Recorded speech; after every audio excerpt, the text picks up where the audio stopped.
అది కొండపాక. అయితే రామస్వామి వాళ్ళ అక్క కొడుకు పెళ్లి పోయిండు. పెళ్లి పోతే అలా అక్క బిడ్డ పెళ్లి పోయిండు. పెళ్లి పోతే పెళ్లి కాడ ఉండి చేసి అమ్మను నాన్నను వాళ్ళని అక్కడనే ముంచి చేసి మంచిగా అందరితో కలిసిమెలిసి ఉన్నాడు చేసిండు. ఏమైందని ఆయన కొండపక్కకు వచ్చిండు.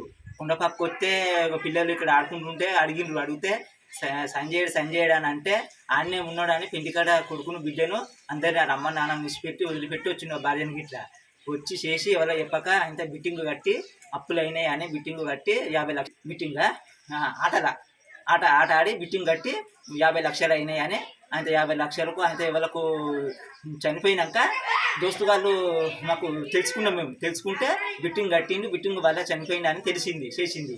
ఆయన వచ్చే వరకు ఇంట్లో దర్వా పెట్టుకుని రామస్వామి అని పిలిచే వరకు చూసే వరకు ఆయన దులానికి పడి ఉన్నాడు. చేయగానే వాళ్ళు అమ్మ నాన్న బంధువులు అంతా అక్క బావలు అంతా అందరూ వచ్చి చూసే వరకు ఎప్పుడో చనిపోయింది. ఎందుకోసం అని అంటే బిట్టింగ్ కట్టిండు. బిట్టింగ్లో గెలవలే ఆయన పరిస్థితి ఏందని ఆయన ఊరేసుకుని చనిపోయింది.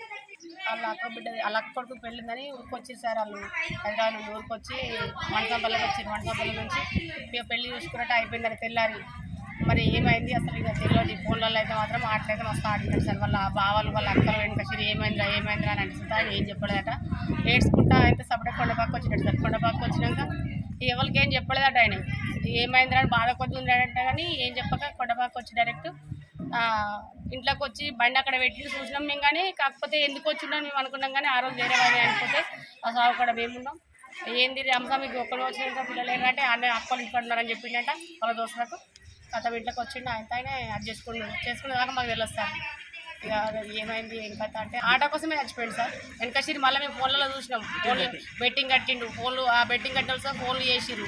ఫోన్లు చేస్తే ఫోన్లలో ఏమైందంటే ఇక్కడ డబ్బులు ఇవ్వాలి మాకు అని చెప్పారు.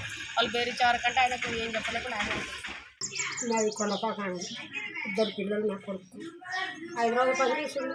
ఆయన దగ్గరికి వచ్చి హైదరాబాద్ పనిచేసి నా పెద్ద బిడ్డ కొడుకుల గురించి నేను ఆడికెళ్ళి వచ్చి నా గొడవ తెల్లాలి ఆడికి వచ్చి ఇట్లా చేస్తుంది.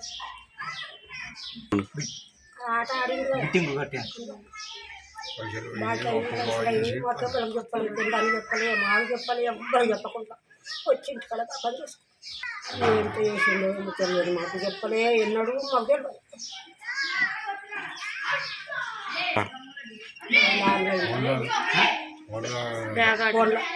ఆన్లైన్ మాకు తెలియదు. ఆట తెలియదు. ఫోన్ పట్టుకుని ఏమైనా ఎందుకు ఫోన్ పట్టుకుంటున్నావు బిడ్డ, ఎందుకు ఫోన్ పట్టుకుంటున్నావు అంటే నీకెందుకు కావా అన్నది.